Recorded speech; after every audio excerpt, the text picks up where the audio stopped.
जय हो जी। जय हो जी संगत जी। आज मैं आपको दो तीन अपने छोटे छोटे सत्संग सुनाऊंगी। एक तो पहला, जब हम गुरु जी से जैसे जुड़े थे 2014 में, तो 2015 की बात है। तो जैसे हमारा तो इतना जुड़ाव नहीं हो रहा था गुरु जी की तरफ, तो लेकिन मेरे हस्बैंड का जैसे बहुत अच्छे से हो गया था। एक दिन वो पूजा कर रहे थे, पूजा कर रहे थे, तो ना पूजा करके हटे और सुबह मॉर्निंग जैसे 9 साढ़े 9 बजे का टाइम था। तो वो बोलने लगे कि आज से मैं ना ड्रिंक नहीं करूँगा। तो हम सुन के जैसे मुस्कुराए। मतलब मैंने ऐसे बोला, मैंने कहा आप पहले ही कहाँ ज़्यादा पीते हो जो आप ऐसे बोल रहे हो। तो कह रहे नहीं, मैं ज़्यादा तो नहीं पीता, मुझे पता है, लेकिन आज मेरे ना गुरुजी मुझे कह रहे हैं कि ड्रिंक अब से ड्रिंक नहीं करनी है। तो मैंने कहा ठीक है, अच्छी बात है। तो वैसे वो बहुत कम, जैसे किसी फंक्शन वंक्शन में ही ऐसे, या कभी महीने में एक दो बार ऐसे ही पीते थे। तो लेकिन उस दिन गुरुजी ने उनको बोला कि नहीं पीनी है। तो उन्होंने कहा आज से मेरी ड्रिंक बंद है। तो हमने कहा अच्छा। तो क्या हुआ संगत जी, उनको ना साथ में गुरुजी ने एक कवाली अफजल चांद की है, वो ये जो हल्का हल्का सरूर है, वो जैसे इनके हाथ में जैसे गुरुजी ने पकड़ा दी। हर टाइम वो कवाली वो सुनते रहते, और गुनगुनाते रहते, साथ साथ सुनते रहते, गुनगुनाते रहते। तो क्या होता, शाम को हम जैसे ही हम डिनर करने लगते, जैसे ही मैं डिनर रूम में लेके जाती, और वो मतलब ना वो कंप्यूटर पे ही कवाली वीडियो पे चला देते, और तेज तेज वॉल्यूम में चला देते, और हम जैसे खाना खाने लगते और वो तेज आवाज में चला देते, साथ में गुनगुनाते भी, और वो भी स्पीकर पे तेज तेज आवाज भी चल रही होती कवाली। तो हम, मैं और मेरे बच्चे ना, हम एक दूसरे की शक्ल देखते कि ये क्या हो गया है इनको, भाई हर टाइम ये कवाली गाते रहते हैं और कवाली चला के बैठ जाते हैं। खैर जैसे आधा घंटा हम लोगों को सारों को डिनर करने में लगता, तो वो इतनी देर वो चला के बैठे रहते और उसको पूरा उनको उनको पूरा मतलब आनंद आता गुरुजी से बहुत ज़्यादा। तो वो जैसे हमें बोलते कहते कि मेरे को ना जो गुरुजी का ये कवाली सुन के गुरुजी से जो प्यार आता है ना, तो वो मैं ना बता नहीं सकता। तो वो जैसे ना मुझे ऐसे इतना प्यार आता है इस कवाली से, तो मेरे को लगता है कि मैं अगर पीऊँगा तो वो जो मेरे को इतना प्यार वो दे रहे हैं, तो वो मैं कैसे, मतलब वो कैसे मुझे मिलेगा। तो मुझे सच में जो गुरुजी ने बोला है पीनी नहीं है, तो मैं तो नहीं पीऊंगा। तो यही कवाली बस वो सुनते रहते हो रोजाना, मतलब रोज रात को हम डिनर करने बैठते और वो चला देते बच्चे और मैं। जैसे हम भी खाना खा रहे हैं तो हम इरिटेट होते थे बच्चे और मैं, तो हम दोनों सब ना एक दूसरे की शक्ल देखते रहते थे कि पता नहीं क्या हो गया। साथ में ना वो तेज से आप मतलब गाते भी थे, गाते थे तो हमें और ज्यादा परेशानी होती थी। हम कहते थे आप मत गाओ, हम बोलते थे धीरे बोलो तो कोई सुन लेगा। तो ये कहते कि तो क्या हो गया कोई सुन लेगा तो। मुझे तो इस कवाली से बहुत प्यार आता है गुरुजी से, तो कुछ मतलब तुम भी गाओ ऐसे कहते थे, तुम भी गाओ। हम कहते थे अच्छा अच्छा ठीक है, हम नहीं गा, आप गाओ गाओ, जैसे कर रहे हो करते रहो। तो संगत जी रोजाना ये होता। और क्या होता, जैसे डिनर कर लेते हम, तो मतलब आधे घंटे की शायद है वो कवाली, तो आधे घंटे में ही वो बस फिर बंद हो जाता, फिर रख देते और फिर हम सो जाते। तो पूरा हफ्ते तक ऐसे ही चलता रहा। और हफ्ते बाद खैर हमें भी मतलब उस कवाली में आनंद आने लगा, और हम भी बच्चे और मैं भी बड़े मतलब अच्छे खुश होके वो सुनने लग पड़े। हमें भी गुरुजी से प्यार आने लगा, और हम भी जैसे थोड़ा थोड़ा साथ साथ गुनगुनाते। तो मतलब बड़ा आनंद, जैसे गुरुजी अपनी तरफ जोड़ रहे थे ना, तो जोड़ रहे थे तो छोटे छोटे स्टेप जैसे होते हैं, तो ऐसे ही वो कर रहे थे। और ऐसे ही जैसे मेरे हस्बैंड की फिर ड्रिंक छूट गई। अच्छा, अब एक और छोटा सा सत्संग सुनाती हूँ आपको। एक बार हम डुगरी गए तो वहाँ पे जैसे ना मेरी लेग में ना 15 दिन से पेन था, लेफ्ट लेग में बहुत पेन था। तो मैं दवाई वाई खा रही थी, ठीक नहीं होता था, मतलब बहुत ज़्यादा पेन था। तो अचानक हमारा डुगरी का प्रोग्राम बन गया, तो हम गए। और जैसे हम पहले तो हम बस से गए थे वहाँ से ये जैसे सब से गुरु जी के बड़े मंदिर से बस जाती है ना, वहाँ से गए थे। तो अब जब उसके बाद हम गए तो हम मेरे हस्बैंड ने किसी संगत से पूछा, तो उन्होंने बोला कि ऐसे ऐसे ना यहाँ से शान पंजाब जाती है, वहाँ ट्रेन में चले जाओ, वहाँ खन्ना उतर के वहाँ से बस से जाओ, बहुत ईजी है, बहुत ईजी है।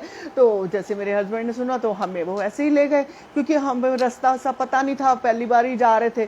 तो जैसे पहली बार तो हम बड़े मंदिर के बस से गए थे ना, तो अब जैसे अपने आप जाना था, तो मेरे हस्बैंड ने जैसे किसी संगत से पूछा था, तो फिर हम लोग ऐसे गए। अब ऐसे गए तो जैसे परेशानी तो हो रही थी, क्योंकि लेग में मेरी बहुत पेन था कि अचानक जैसे गुरुजी का बुलावा आ गया तो चल पड़े हम।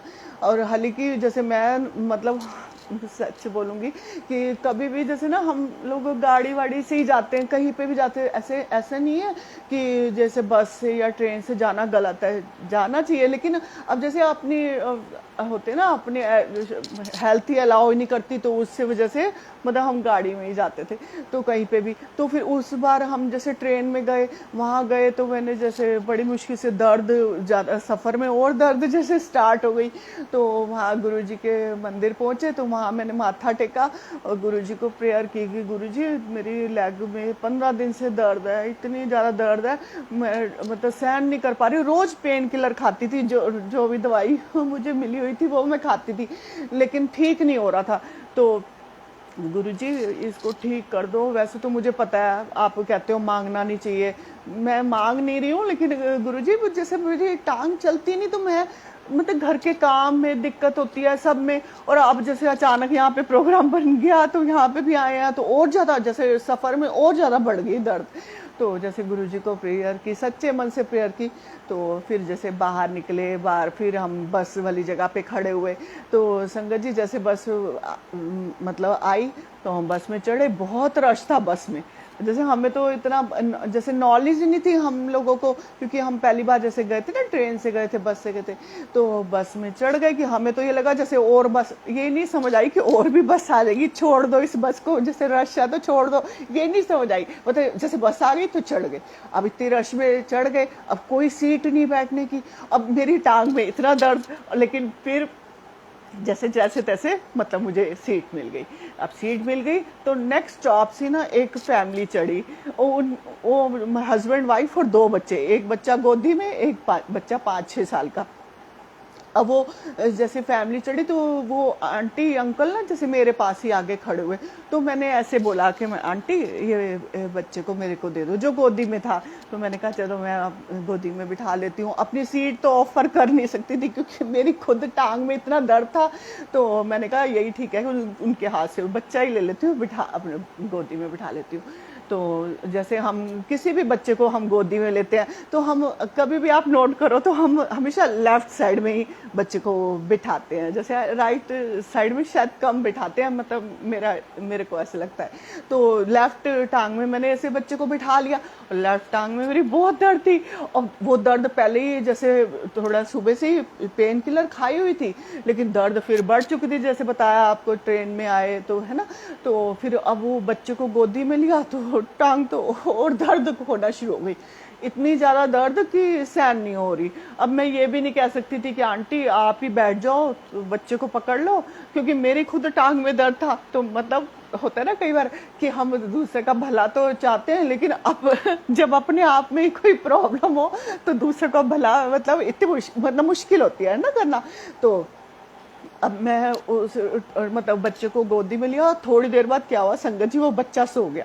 अब वो बच्चा सो गया तो जैसे होता है ना कि जब कोई बच्चा जैसे 1.5 साल, 1.5 पौने 2 साल का बच्चा था, तो वो बच्चा जैसे सो गया तो वो जैसे होता है ना पूरा वेट उसने छोड़ दिया, शायद ऐसे ही होता है कि वो जैसे हैवी हैवी लगने लगा। अब जब मेरे टांग में दर्द है तो मुझे तो पहले ही उठाना मुश्किल हो रहा है, दर्द हो रहा है, अब वो बच्चा सो गया, उससे वो और हैवी सा मुझे फील होने लगा। तो मैं मंत्र जाप करने लगी, मतलब मेरे को इतना वो लग रहा था कि मैं ऐसे ऐसे होता ना जैसे एक मुट्ठी भींच के जैसे दर्द को सहन कर रही हूँ, मंत्र जाप कर रही हूँ।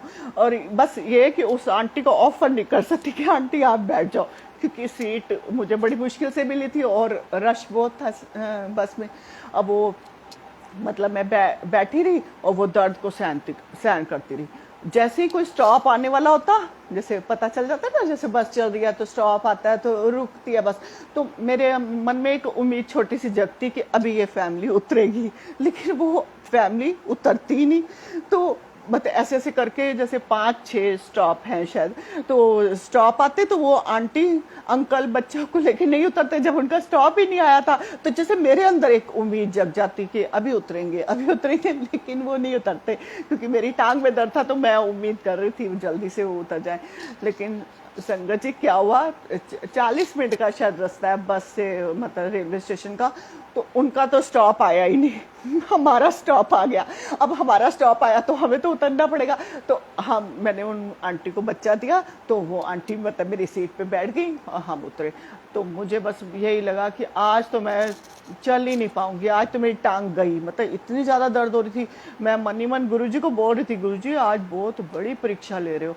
मतलब जैसे तो सुना तो हुआ था कि गुरुजी मतलब परीक्षा लेते हैं, नींबू की तरह निचोड़ते हैं, छोटे छोटे कष्ट देते हैं तो उससे हमारे कर्म कटाते हैं, सब सुना हुआ था। लेकिन बस ठीक है, धीरे धीरे जुड़ाव हो रहा था, तो छोटे छोटे स्टेप जैसे हो रहे थे हमारे साथ। तो मतलब मैं पूरी पेशेंस से शांति से बैठी रही और मंत्र जाप करती रही और दर्द को पीती रही। जैसे आप यही कह सकते हो कि दर्द को ही पीती रही, कुछ कर नहीं सकते थे। कई बार होता है ना, कोई सिचुएशन हमारे हाथ में नहीं होती, उसको हमें फेस करना ही होता है, तो बस ऐसा ही कुछ हो रहा था। तो फिर हम उतरे तो मेरे को लगा अब तो नहीं मैं चल सकती, आज तो मेरी टांग गई, आज तो मेरे को कुछ मतलब गिर ही जाऊंगी जैसे मैं बस से उतरूंगी। तो संगत जी 10-15 कदम ही बस मैं चली हूँ, वो टांग की दर्द पता नहीं कहाँ आ गई, वो ऐसे गायब की टांग की दर्द। गुरुजी ने मतलब थोड़ी दूरी पे ही था रेलवे स्टेशन, वॉक करके जाना पड़ता है, तो वहाँ पे रिक्शा विक्शा नहीं था, तो वॉक करके हम गए। वो वहाँ पे जैसे आधा घंटा हम पहले पहुँच गए, हमारी ट्रेन अभी आधा घंटा लेट थी, वो दर्द बिल्कुल गायब ही हो गई। मैं बार बार बोलूँ अपने बच्चों को, हस्बैंड को कि वो मेरी दर्द थी ना बहुत ज़्यादा बढ़ गई थी, बहुत ज़्यादा, बस में बहुत ज़्यादा बढ़ गई थी और पता नहीं क्या हुआ, अब गायब हो गई है। तो फिर जैसे मेरे हस्बैंड बार बार बोलने लगे कि बार बार मत बोल, बार बार मत बोल, क्योंकि अब मेरे लिए वो नई चीज थी, 15 दिन से मैं उसको सहन कर रही थी। तो मेरे मुंह से बाबा निकल रहा था, वो गई कहाँ, दर्द गई कहाँ, जैसे होता है ना हम बार बार एक्साइट हो जाते हैं ना कि हाँ ये दर्द हमारी थी, तो वो गई कहाँ गई कहाँ। तो वो तो गुरुजी करते हैं ना, गुरुजी हमारे छोटे छोटे कष्ट ऐसे मतलब हमारे कर्म छोटे छोटे ऐसे कटा देते हैं, हमें पता भी नहीं चलता। हम सोचते रहते हैं कि हमें तो परेशानी है, मांगना नहीं है। हाँ गुरुजी कहते हैं मांगना नहीं है, लेकिन अगर किसी को कोई जैसे कोई हेल्थ इशू है या कुछ है, अगर वो मांगेगा तो ऐसे तो गुरुजी नहीं मना करते ना कि वो हम गुरुजी हमारे को ठीक कर दो, ऐसे गुरुजी मना नहीं करते। गुरुजी कहते हैं कोई भी जायज़ चीज़ हो तुसी मंगो, लेकिन ऐ नहीं कि तुसी मैनू कार दे दो तो मैनू ऐ दे दो वो दे दो, वो चीज़ गलत है ना, वो नहीं मांगना। गुरुजी साफ मना करते हैं कि ऐसे मेरे से कोई मांग नहीं रखो, क्योंकि मांग तुम रखोगे मुझे देना पड़ जाएगा, कभी फिर मेरे को वो चीज़ वापस लेनी पड़ जाएगी। इसलिए गुरुजी कहते हैं कि ना मतलब मांगो, जो मेरे को तुम्हें देना है तो वो मैं तुम्हारे को मतलब अपने हिसाब से दूंगा, जो तुम्हारे लिए ठीक होगा मैं वो दूंगा। इस तरह से गुरुजी समझाते हैं ना। तो ऐसे करके हम कई बार जैसे डुगरी गए तो मतलब ब्लेसिंग हमेशा मिली, गुरुजी की ब्लेसिंग हमेशा मिली। लेकिन एक बार एक संगत ने मेरे से पूछा कि आंटी आप जाते हो तो गुरुजी से जुड़े हो, तो आप आते हो वहाँ से तो आपको तो बहुत ब्लेसिंग मिलती होगी ना, तो आप तो बहुत ब्लेस्ड हो या कुछ। तो मैं सोच में पड़ गई कि उनको क्या जवाब दूँ।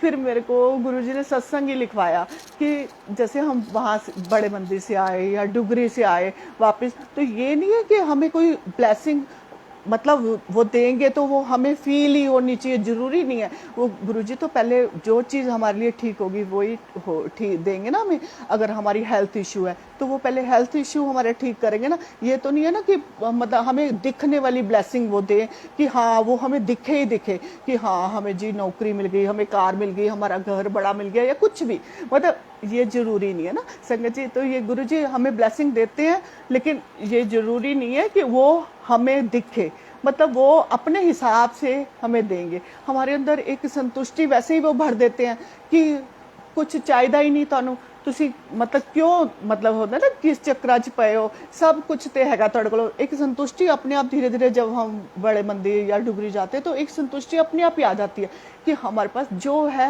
सब अच्छा है, हम दुनिया के सबसे मतलब भाग्यवान इंसान है। ये हमारे अंदर एक सेटिस्फेक्शन गुरुजी देते ही देते हैं। हाँ, जब फिर भी जाते हैं, हम जाते हैं तो हमारे दिल में होता है कि हम गुरुजी को बोलें, ये मांगे।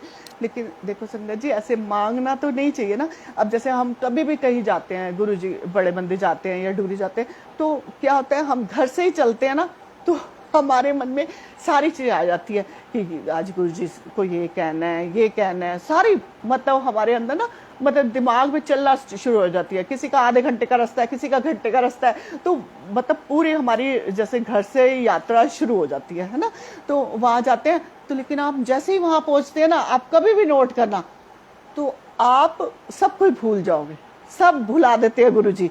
मतलब अगर कोई रेयर ही होगा जो जाके वो अपने जो रट के आया हुआ है वो बोलेगा, वो कोई कुछ बोल ही नहीं पाता, क्योंकि जो वहाँ का गुरुजी के मंदिर का ओरा है वो हमें ऐसे अपने उसमें ले लेता है, और उसमें हमें उस चीज़ को हमें ऐसे लगता है ना, हम दर्शन करने आए हैं, माथा ढंग से टेकें या इस यहाँ के ओरे को महसूस करें, मतलब अब गुरुजी को ऐसे महसूस करें। हम ये चीज़ें मतलब सोचते हैं, और वो जो रास्ते में जो हम लिस्ट बना के आए होते हैं ना, वो सब हम भूल जाते हैं, वो गुरुजी भुला देते हैं। और देखो अब लिस्ट तो हमें गुरुजी ने भुला दी, अब हम सोचते हैं कि जैसे बाहर आते हैं बड़े मंदिर से कि अरे हमने तो कुछ बोला ही नहीं गुरुजी को, जो हम बातें रट के आए थे तो हमने बोला नहीं, अब उसका क्या। तो लेकिन गुरुजी फिर बोलते हैं कि जो तुसी मैनू बोलिया है, तुसी रस्ते जो गल्ला करते आए हो ना मेरे नाल, ए बोलना है वो मैं सब सुन लिया, लेकिन हुण मैं देना, तुसी जो लिस्ट बनाई सी तुसी ते अपना बोल लिया, अच्छी तरह बोलो, कोई गल नहीं, दिमाग दी जिन्नी है ना शिकायत है, भड़ास हैगी है, कोई शुकराने है, ये कुछ भी मतलब कुछ भी तुहाडे दिल च हैगा ना, तुसी वो बोलते रहो लेकिन जब उत्थे मंदिर पहुंच जाओगे वो मेरे हिसाब नाल ही होएगा, है ना। पर वो जो हम बोल लेते हैं ना, एक तरह से वो भी एक सेटिस्फेक्शन हो जाती है कि हमने बस बोल दिया, उनको बोल दिया। जब वापस आते हैं ना तो हमें कई बार ऐसे लगता है कि हमने बोला नहीं, तो गुरुजी कहते हैं कि तुसी बोल दिता है, मैं सुन लिता है, बस हुण जो मैं तुहानू ब्लैस करना है, जिवें तुहानू ब्लैस करना मैं उवें ही करांगा, है ना। तो तुसी तो बच्चियां वांगू कुछ भी बोलोगे, ए चाहिए वो चाहिए, ए गलत है वो सही है, तो वो मैं नहीं सुनागा, लेकिन तुसी अपने कोई गल नहीं बोलते रहो, भड़ास करते रहो, है ना।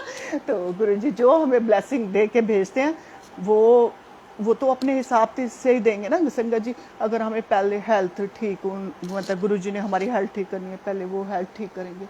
अगर हमारे पैसे के इशू हैं या वो जिस चीज़ में भी चाहेंगे ना कि ये चीज़ पहले इसकी ज़रूरत है, इसको ठीक करना है, पहले वो उस चीज़ को ठीक करेंगे। अगर आपकी हेल्थ ही ख़राब है और आपको वो आप पैसा मांग रहे हो, वो पैसा दे देंगे, उस पैसे को क्या करोगे आप संगत जी बताओ। मतलब जाके बीमारियों में लगेंगे, हॉस्पिटलों में लगेंगे। तो ऐसी कोई भी डिमांड गुरुजी से नहीं करो, है ना। जो हमारी सरवाइव करने की है ज़रूरत कि हाँ ये तो हमें बहुत ज़्यादा बेसिक हमारी नीड है, बस वो गुरुजी तो जानते हैं बेसिक नीड है, वो तो आप मांगो ना मांगो, वो चलाने के लिए वो अपने आप उनका ही जिम्मा है। इसमें हमारा मांगने से वो कुछ नहीं वो देने वाले, अपने आप ही वो जानते हैं। अगर आप मंत्र जाप करते रहते हो, उनका भजन सुनते रहते हो, अपना दिमाग ध्यान उन्हीं की तरफ लगा के रखते हो, तो वो आपको जरूर ब्लेस करते हैं, है ना। तो इस तरह से इसीलिए गुरुजी कहते हैं मंगो नहीं, मतलब तुसी बोल दे हो तो बोलते रहो कोई गल नहीं, लेकिन करांगा तो मैं अपनी मर्जी नाल, है ना। अच्छा एक और चीज़ संगत जी आपको बताती हूँ, जैसे सारे लोग अपने घर में सत्संग वगैरह कराते हैं तो बर्तन वगैरह खरीद के रखते हैं। हाँ हमने भी रखे थे शुरुआत के टाइम में, जैसे हमने भी अपने घर सत्संग कराए तो न्यू होते ना, थाली कटोरी गिलास चम्मच सब कुछ जैसे होता ना न्यू लाके कि जैसे हम सत्संग कराएंगे तो रखेंगे। तो धीरे धीरे गुरुजी ने हमारे मन से वो भी एक भ्रम था ना वो निकाल दिया। गुरुजी ने कहा कि मतलब इस चीज़ा दे मतलब अडंबर करन दी जरूरत नहीं है, जिवें तुसी रहंदे हो जिवें ਅਗਰ ਤੁਹਾਡੇ ਘਰ ਜੋ ਚੀਜ਼ਾਂ ਹੈਗੀਆਂ ਉਹਦੇ ਨਾਲ ਹੀ ਤੁਸੀਂ मतलब मैंने भोग लगाओगे वो भी मैं स्वीकार करांगा। ए वखरे बर्तन ये वो लोग चांदी के ये वो मतलब जैसे होता है ना कई लोगों को जैसे पैसा भी है तो वो लोग करते भी हैं, लेकिन गुरुजी ऐसे मना करते हैं जो जिस तरह ਤੁਸੀਂ ਰਹਿੰਦੇ ਹੋ ਉਵੇਂ ਹੀ ਰਹੋ और मैनू अपना घर ਦਾ ਵੱਡਾ ਸਮਝੋ। तो मैनू अगर ਤੁਸੀਂ अपना समझ के अपने ही बर्तनां 'ਚ खिलाओगे ਤੇ मैं ਉਹਦੇ ਨਾਲ ਹੀ खुश होवांगा ना। ਤੁਸੀਂ ਮੇਰੇ नवे नवे भांडे लिया के रख दोगे तो मैं तुम सोचोगे तो ਤੁਹਾਨੂੰ ज़्यादा ब्लैसिंग मिलेंगी, तो यह गलत है ना। तो ये हमने शुरू में हमने भी किया, बर्तन वर्तन ला के रखे। अब धीरे धीरे जब गुरुजी ने वहम निकाल दिया मन से, तो अब क्या किया, एक दिन जैसे मतलब हमने पर बर्तन उठा के रख दिए साइड में, झूठ नहीं बोलूँगी, हमने साइड में रख दिए। हम अपने घर के बर्तन में ही गुरुजी को भोग लगाने लगे, चाहे सत्संग होता था, चाहे रोज का हमारा रूटीन है, चाहे चाय प्रसाद है, लंगर, घर का जो खाना हम बनाते हैं, तो पहले हम गुरुजी को भोग लगाते हैं फिर ही हम खाते हैं। ये हमारा जब से हम गुरुजी से जुड़े हैं, ये गुरुजी ने हमें सिखाया है। तो वो हमें खुद ही ऐसे लगता है कि जैसे एक जो गुरु हमारे घर में रहता है तो हम कैसे खा लें उसको खिलाए बिना, है ना। तो उसको हम मतलब उस भाव से भोग लगाते हैं, उसको पहले भोग लगाएंगे फिर ही हम खाएंगे, वो हमारे मन में बस भाव है। एक दिन संगत जी क्या हुआ, मैं ना पानी पी रही थी, जैसे बोतल से ऐसे पानी पीते ना, ऐसे गिलास नहीं उठाया था मैंने, तो बोतल से पानी पी रही थी। तो मैं किचन में ही खड़ी थी, किचन में मैंने गुरुजी का स्वरूप रखा हुआ है। तो मेरे मन में एकदम से आ गया, अरे मैंने तो कभी गुरुजी को पानी पिलाया ही नहीं। मतलब ऐसे होता है जैसे होता लंगर रखा तो पानी नहीं रखा, जैसे ऐसे होता है ना, जैसे सुबह ब्रेकफास्ट बनाया, परांठा बना के जैसे जैसे दही या चार जिससे रख दिया, तो मतलब जल का भोग लगाया नहीं। तब मेरे को ऐसे मेरे ऐसे पी रही और मेरे मुंह में ऐसे जल जा रहा है और मैं बोल रही हूँ कि मैंने तो गुरुजी को कभी जल का भोग ही नहीं लगाया। संगत जी आप विश्वास नहीं करोगे, जो मेरी उस टाइम की सोच थी और मेरे गले में यहाँ ऐसे जैसे अंदर जल जा रहा था, वो जल बाहर उछल के बाहर आया। और जैसे गुरुजी ने मुझे बताया, हाँ तू सच कह रही है, तू तो मैंने कभी पानी का भोग ही नहीं लगाया, मैंने जल पिलाया ही नहीं। तो मेरे को ऐसे लगा कि हाँ, ये फील आया कि जैसे कोई प्यासा है और मैंने उसको कभी पानी नहीं पिलाया। संगत जी बिल्कुल ये फील मैं आपको शायद पता नहीं मैं समझा पा रही हूँ कि नहीं समझा पा रही। मैंने फटाफट गुरुजी के आगे जल रखा और गुरुजी को से माफ़ी मांगी कि गुरुजी मैंने सॉरी, मैंने तो आपको कभी जल ऑफर ही नहीं किया। जैसे सत्संग कराते तो किया, या जैसे कभी हस्बैंड रख देते होंगे, मतलब मैंने नहीं अपने आप से किया। तो वो मुझे गुरुजी ने बता दिया कि हाँ तू तो कभी मैंने जल पिलाया ही नहीं। वो बिल्कुल जो जितना वो अंदर उस थॉट जो मेरे थॉट आई थी और उस टाइम में जितना मेरा यहाँ पे अंदर पानी जा रहा था, वो पानी उछल के बाहर आया और बाहर आया जैसे वो गुरुजी का आंसर था कि हाँ तू तो मैंने कभी पानी पिलाया नहीं। देखो गुरुजी कैसे अंग संग होते हैं ना, हम जब हमारा भाव सच्चे होते हैं। मेरा भाव सच्चा था, मेरे मन में एक ख्याल आया कि मैंने तो उनको कभी जल ही नहीं पिलाया, और मेरे को उन्होंने फील कराया कि जैसे कोई अपना मेरा कोई अपना प्यासा है और मैंने उसको कभी पानी नहीं पिलाया। बिल्कुल ऐसे ही फील हुआ और मेरे को ऐसे लगा कि जैसे वो मेरे अंदर जैसे एक प्यास लग रही है तो वो उसको भी तो लगती है। ये तो गुरुजी कर सकते हैं ना, कोई अपने आप नहीं कर सकता ना संगत जी। ये इस तरह से एक बार एहसास कराया। अब जो मैंने आपको बताया कि वो जो बर्तन रखे हुए थे तो बर्तन गुरुजी ने हटवा दिए, है ना, हटवा दिए, तो वो हमने जैसे रख दिए साइड में। एक दिन क्या हुआ, जैसे रात को डिनर किया हमने, तो जैसे सुबह मेड आती है करने के लिए, बर्तन सब जूठे थे, तो जैसे रात का दूध डाला ना सबके लिए, तो गिलास जूठे थे, तो क्या हुआ वो जो गुरुजी के जैसे बर्तन रखे हुए थे ना, उन्हीं में से गिलास उठाया मैंने, तो उसमें मिल्क डाला। तो वो मैं अंदर आई ड्राइंग रूम में और गुरुजी की तस्वीर स्वरूप को देख के बोल रही हूँ कि गुरुजी जो ਤੁਹਾਡੇ ਵਾਸ मतलब बर्तन रखे सी ना ਤੁਹਾਡੇ गिलास, तो वो आज मैं ना ਉਹਦੇ ਚ ਇਹਨਾਂ ਨੂੰ दूध दे रही हूँ, ठीक है, ये मैंने बोला। तो गुरुजी ने पता फटाफट आंसर किया, तो मैं कोई चूड़ा जेड़े मेरा गिलास अलग वखरा रखे होया सी। भाई संगत जी आप विश्वास करो, मेरे तो हंस हंस के पेट में दर्द कि ये क्या, क्योंकि चूड़ा वर्ड मैंने कभी बोला नहीं। अब चूड़ा वर्ड किसने बोला, वो तो गुरु ने बोला ना। कि मैं कोई चूड़ा जड़ा मेरे गिलास तुसी मेरे बर्तन वखरे रखे हुए सी। मैंने कहा ना कि आज आपके गिलास में इनको दूध दे रही हूँ। तो गुरुजी ने मतलब आंसर किया और मैं हंसती जा रही हूँ, हंसती जा रही हूँ। मेरे हस्बैंड कह रहे कि क्यों हंसती जा रही है। मैंने कहा अभी बताती हूँ, क्योंकि मेरी हंसी कंट्रोल नहीं हो रही थी कि ये वर्ड जैसे सुन के ही हंसी आई जा रही थी। क्योंकि जैसे हम पंजाबी तो है, लेकिन हम ऐसे ठेठ पंजाबी ऐसे कुछ ऐसे बोलते नहीं हम। तो जब मेरी हंसी रुकी, मैंने अपने हस्बैंड को बताया कि ऐसे ऐसे ना मैं अभी दूध लेके आई हूँ, और मैंने गुरुजी को बस इतना बोला कि आज आपके गिलास में ना मैं इनको दूध दे रही हूँ। तो गुरुजी ने बोला तो मैं कोई चूड़ा जड़ा मेरा गिलास वखरा रखा हुआ सी। तो मेरे हस्बैंड भी हंसे। संगत जी बार बार गुरुजी को हम देख रहे, और गुरुजी भी जैसे मुस्कुराते रहते हैं, और मतलब हमारी भी हंसी भी निकलती जा रही है कि गुरुजी कितने जल्दी आंसर करते हैं। अब जैसे जैसे कोई वर्ड हम बोलते ही नहीं, तो वो वर्ड कैसे मतलब मेरे जैसे जैसे आवाज आई मुझे, जो वो कैसे आई। तो ये गुरुजी ने आंसर किया ना कि मैं कोई चूड़ा जड़ा मेरा गिलास वखरा रखा हुआ सी। तो ये देखो ना, गुरुजी कहते हैं कि ਤੁਸੀਂ ਮੈਨੂੰ ਆਪਣੇ ਘਰ ਦੇ ਮੈਂਬਰ ਦੀ ਤਰ੍ਹਾਂ ਰੱਖੋਗੇ ਹੈ, ਮੈਨੂੰ ਆਪਣਾ ਵੱਡਾ ਸਮਝੋਗੇ। ਜਿਸ ਘਰ ਦਾ ਵੱਡਾ ਹੁੰਦਾ है, जैसे ससुर है या कुछ है, जो भी कहो पिता है, तो हम अगर उनको उस तरह से माने, या जिसका जैसा लगाव है गुरुजी से, जैसा जुड़ाव है। किसी का जैसे कोई होता है ना कि भाई नहीं है, तो वो उसको भाई गुरुजी को भाई रूप में देखते हैं। किसी का पिता नहीं है तो वो पिता रूप में देखते हैं। कुछ गलत नहीं है, कोई जिसका जैसा गुरुजी से जुड़ाव है ना, वो वैसे उनको मान लेता है ना। चाहे पिता मानो, साथी मानो, दोस्त मानो, भाई मानो, कुछ भी मानो, वो वैसे ही बन जाते हैं, है ना। बिल्कुल। आप जानते हो संगत जी क्यों ऐसे बन जाते हैं? मतलब ये जैसे हमारे होते ना कि कोई ना कोई हमारी कमी होती है। जैसे हमारा किसी का भाई नहीं है मान लो, है ना, तो वो उसके अंदर जो एक कमी होती है ना, तो वो कमी जो गुरुजी के बड़े मंदिर जाते हैं ना, वो कमी वहाँ पे पूरी होती दिखती है। ये मैं सच्ची आपको अपने एक्सपीरियंस से बोल रही हूँ, क्योंकि जैसे मेरे पापा की डेथ हो गई थी, 7 इयर्स की मैं थी।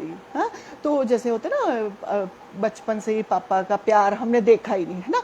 तो लेकिन हमारी मम्मी ने हमें बड़े प्यार से पाला, बहुत अच्छी परवरिश की, मतलब ऐसे कोई कमी नहीं छोड़ी। लेकिन एक जो कमी थी ना, तो वो अंदर अंदर लगती थी। तो यहाँ शादी होके आई, तो ससुर जी ने बहुत प्यार किया, बहुत। मेरे को ऐसा कभी कमी नहीं फील नहीं होती थी। लेकिन जब मैं गुरुजी से जुड़ी, तो गुरुजी के रूप में मैंने अपने पिता को देखा। मैं आपको कैसे समझाऊं कि मैं जब उनको देखती थी तो मुझे अपने पापा की शक्ल दिखती थी।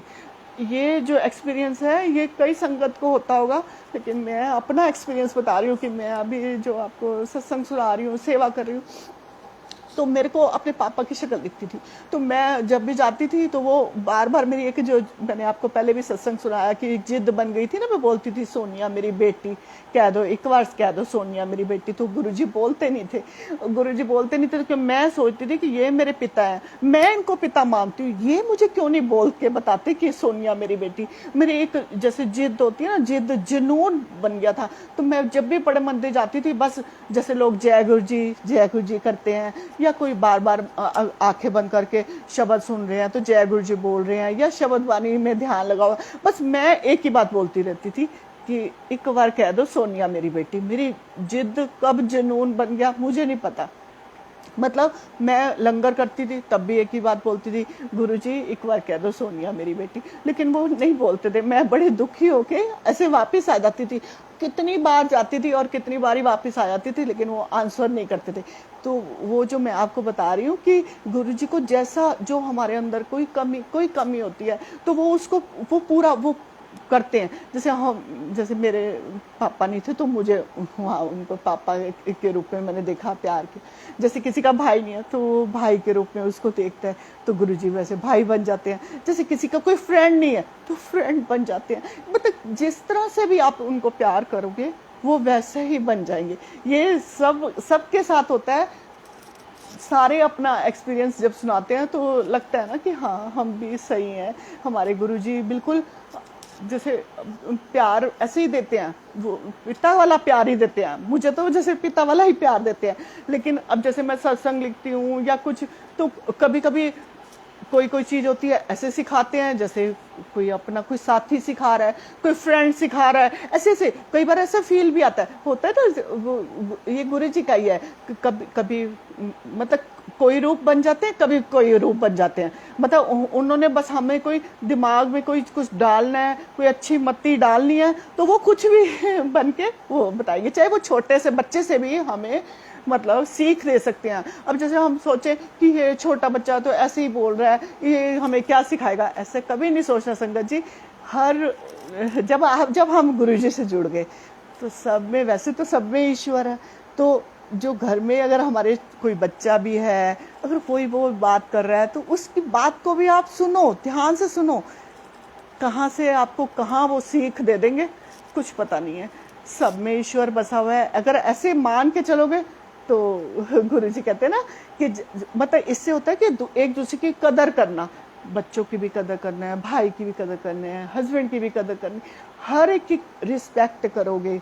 जब रिस्पेक्ट करोगे तो होता है ना अंदर से जो आप मतलब जो हमारे अंदर कुछ भी वो है ना, जैसे हमारे अंदर जो गुरुजी हमें संवारना चाहते हैं, निखारना चाहते हैं, वो सारी चीज़ें वो गुरुजी ठीक करते जाते हैं। लेकिन हमें पहले ये मानना पड़ेगा कि सब में ईश्वर है। ये नहीं कि ये कैसे हमें सिखा सकता है, ये नहीं ऐसे नहीं करना है ना संगत जी। सब में ईश्वर रूप है, सब में गुरुजी का वास है। कहीं से भी आपको सीखना हो ना तो हर जगह से सीख सकते हो। ये नहीं है कि आप ये मतलब कोई बड़ा ही कोई सिखाएगा या कोई ऐसे ही सिखाएगा जो विद्वान है या संत है या कुछ, ऐसा नहीं। जहाँ से सीख मिले वहाँ से ले लो, है ना। तो इस तरह से अब आज मैं इतना ही सुना रही हूँ क्योंकि बस गुरु जी का इतना ही शायद आदेश है। गुरु जी आप सबको बहुत बहुत ब्लेस करें। शुक्राना गुरु जी सेवा का मौका देते रहना। शुक्राना गुरु जी, शुक्राना गुरु जी, आप सारी संगत को बहुत बहुत ब्लेस करें। जय गुरु जी, शुक्राना गुरु जी।